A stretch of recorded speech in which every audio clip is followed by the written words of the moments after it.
The James Show Podcast. So this caught a lot of people's attention over the weekend. Up in Grapevine is a skating rink. I don't even want to say their name because this isn't about trying to put anybody on blast or getting anyone in trouble. Because for me, there's enough gray area in here that I could kind of see both sides of this argument. However, you are going to probably feel some strong emotional reaction to this. Let's start off with the original viral video that kicked it all off. Apparently some kid is standing outside of a skating rink and says he got kicked out or he had to take his shirt off. Hey guys, I'm here at Galaxy Skate and I'm wearing my Stand With Ice shirt, and they said that I had to take this off because it's violating one of their policies that they had just made up. I told her to show me it and she shows me her dress code. It says nothing about wearing what you stand for. It says nothing about that. And she said that since she's a private store that I have to take off this. So I just took it off not to cause any trouble, but that's insane. I will never be coming back here. If someone was wearing a Pride shirt or any other shirt, she would stand for it. Okay, so there was a lot of reactions to that, but in the comment section, it got really ugly real quick. Now, we can have a grown-up conversation about this, a lot easier than the last topic, actually. But apparently that's real hard for people these days. It's either one extreme or the other. This skating rink needs to be destroyed. What about freedom of speech? On the other side, it's like, we shouldn't have to skate next to some guy who sports racist, sexist, bloodthirst, murder, and whatever the heck else. So it's just ridiculous really quick. And I kind of get, I'm almost sick enough to where I enjoy that online now, just watching the comments, the people in the comment section, just strangers being so mean to other strangers. Because I'm in a crowd of people right here. Like, if I turn to any of these people and talk like that to them, everyone would know, well, you're a bad person. You don't talk to people like that. But they can get online and they can just absolutely blowtorch strangers. It's so rude. But let's talk about this. The reaction of the skating rink themselves seems about right.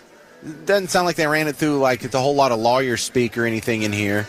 And it's kind of a cover your butt, because if you're going to acknowledge something like this, you're in a no-win situation as a small business owner. You know, either you're going to tick off your customers that are on Team Blue, you're going to tick off your customers on Team Red. So how can you put out a statement that kind of quells this furor against you and still somewhat remain neutral? Well, they attempted it. I'll read it because it's not that long. I would like to make a public statement about the incident that occurred yesterday at our facility. A young man was asked to remove a T-shirt that had a politically charged statement on the front. He was not denied entry, and once he removed the shirt, he was able to continue skating. I asked this young man to remove his shirt due to the comments I was receiving from other guests about the shirt. Politics do not belong in a facility that hosts children. There are too many people in this world that intend to harm others for their political opinion. And out of the concern for the safety, I ask that no politically charged T-shirts enter the facility.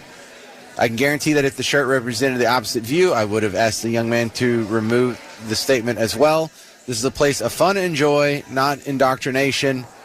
I would like to ask that if you have seen this young man's video, that you take a moment to understand why I asked for the shirt to be taken off and not jump to any conclusions about my own political views. Also, I was, in fact, concerned for his safety when I considered the issue.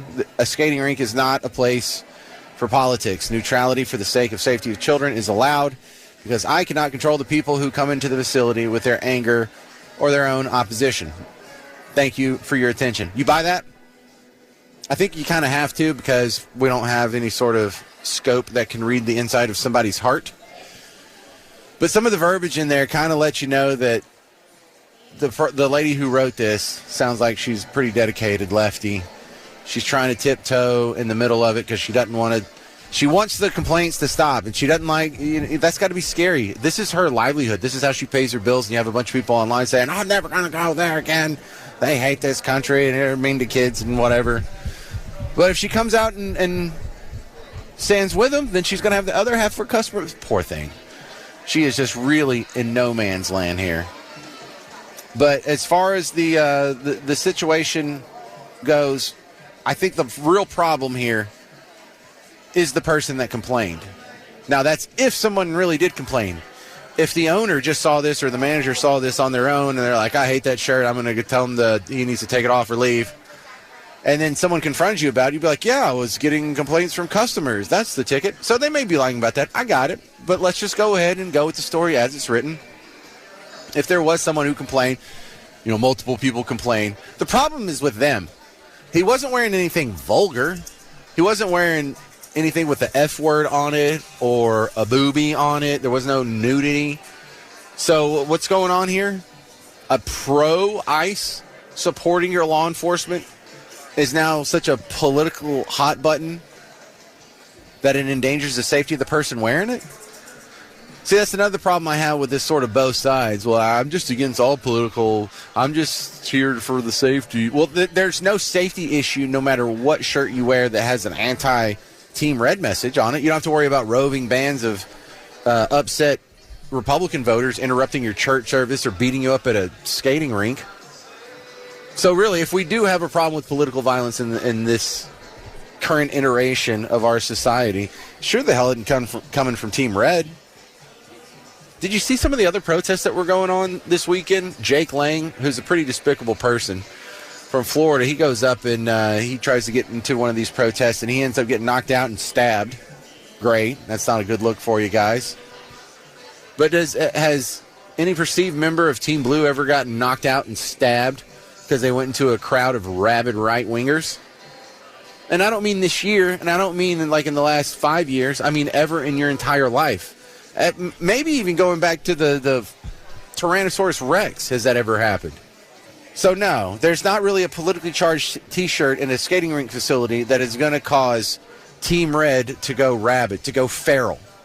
So no, we do not have a problem with politically charged T-shirts. We have a problem with politically sensitive lefties who go to a manager when you see a pro-ICE shirt.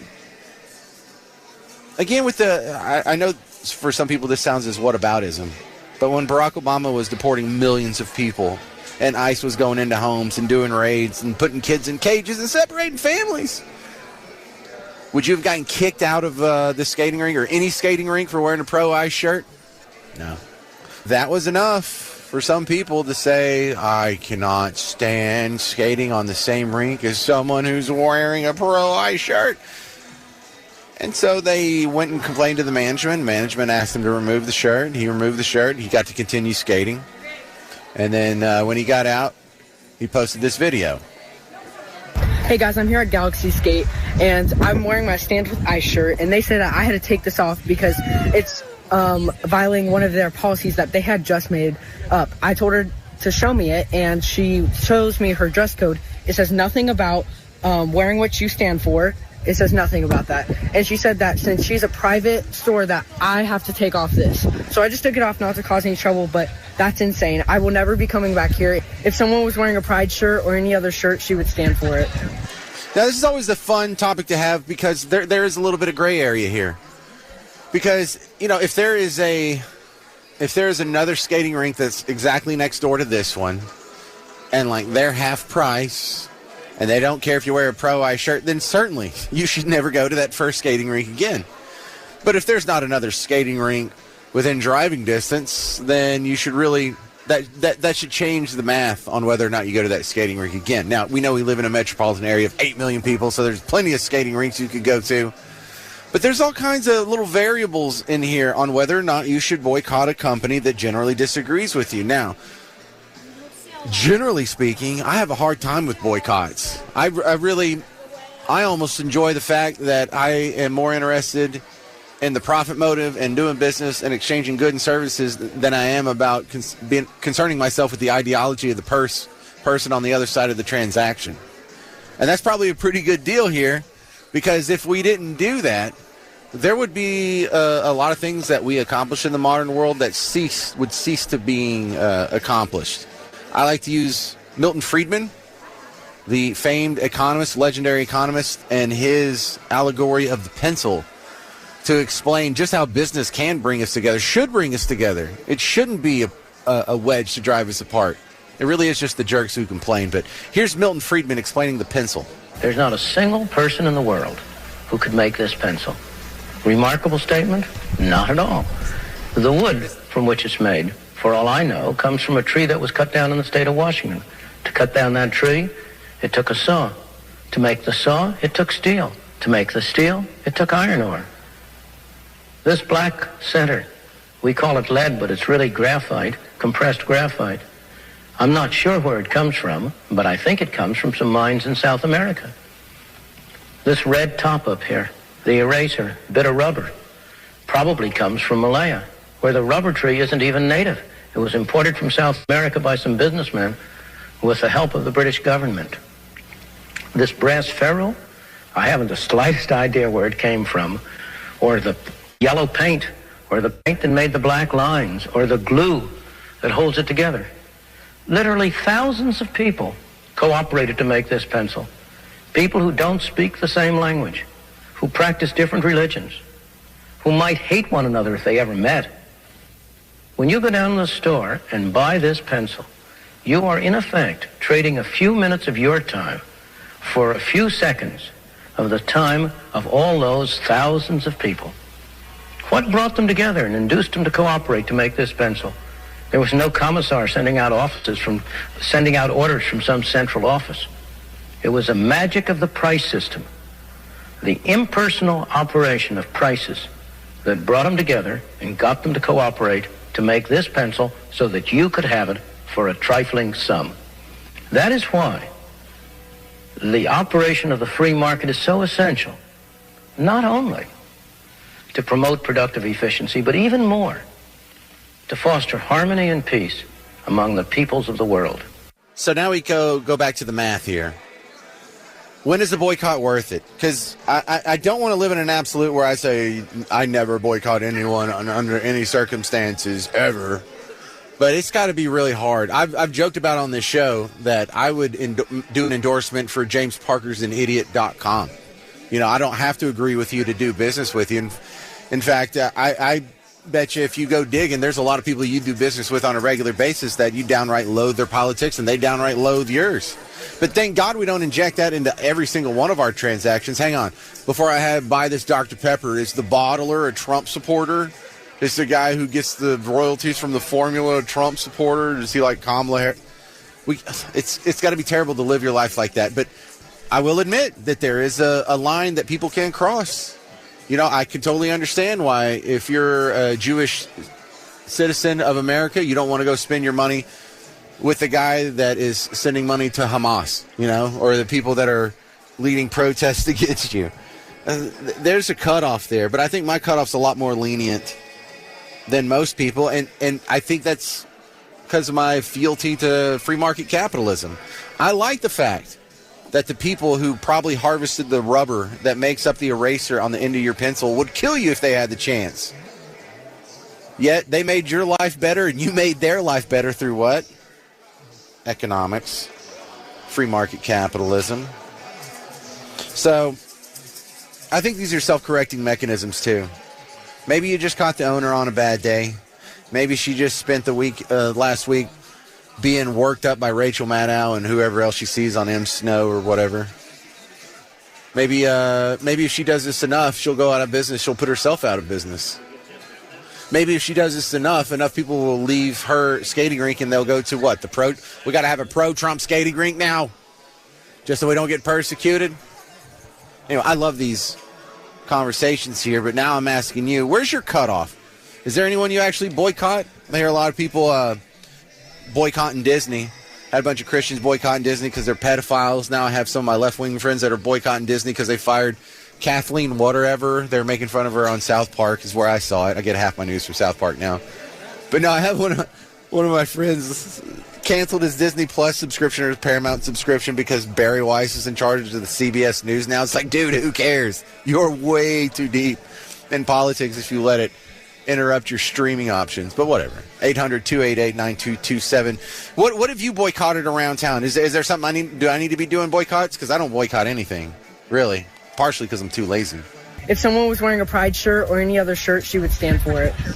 We should test that.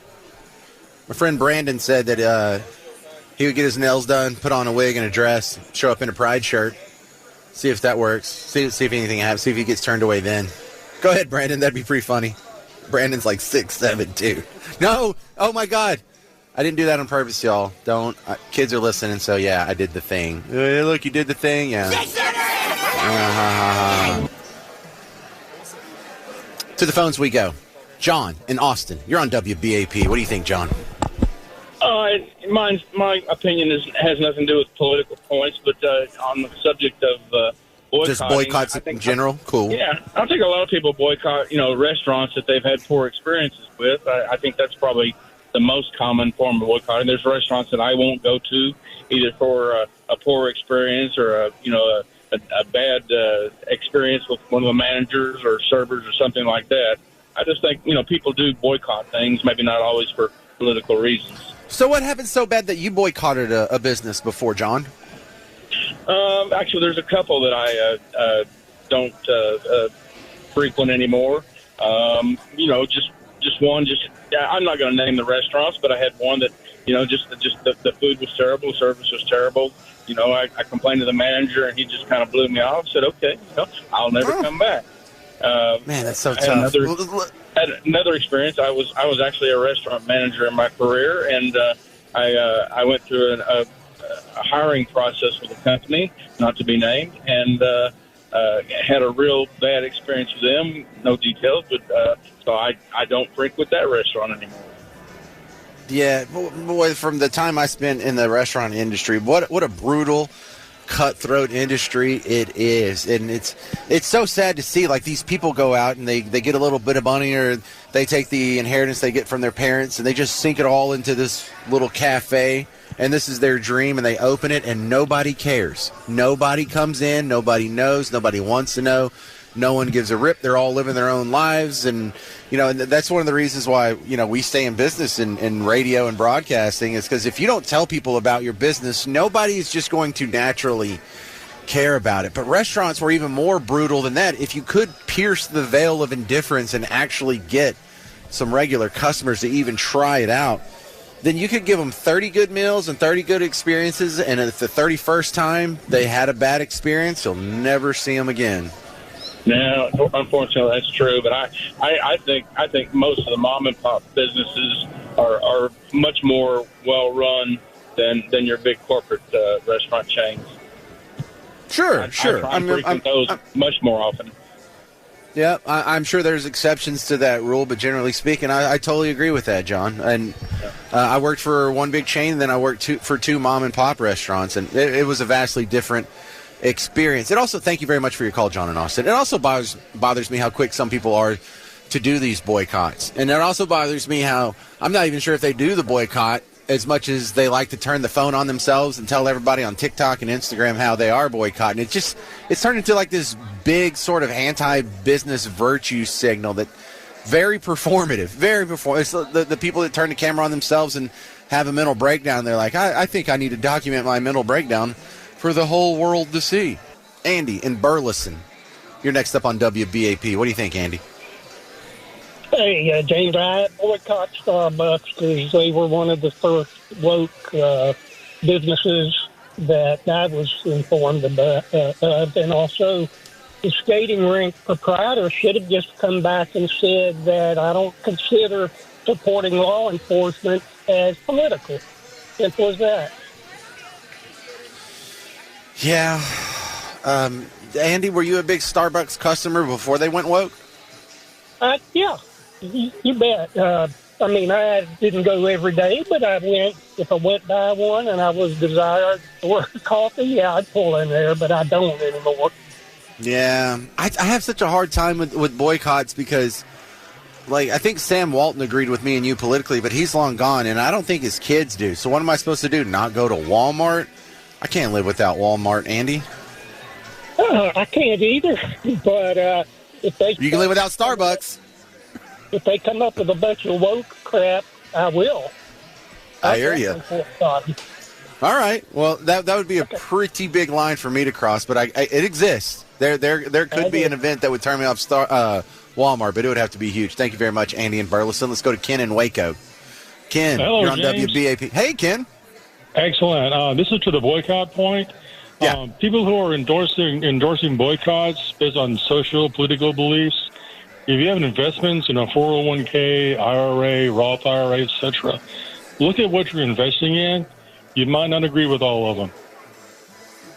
Oh, man, that's a good point. Yeah, so even if you boycott all these companies, like if you boycott Starbucks, are you throwing your money in an ETF, like an index ETF that's buying Starbucks stock? Yeah, that's a good point. I like that, too. You may not be boycotting as much as you think. Yes, exactly. If you're not constantly about boycotting, pull your money out of your investment and stick it in your savings account and draw 1.5%.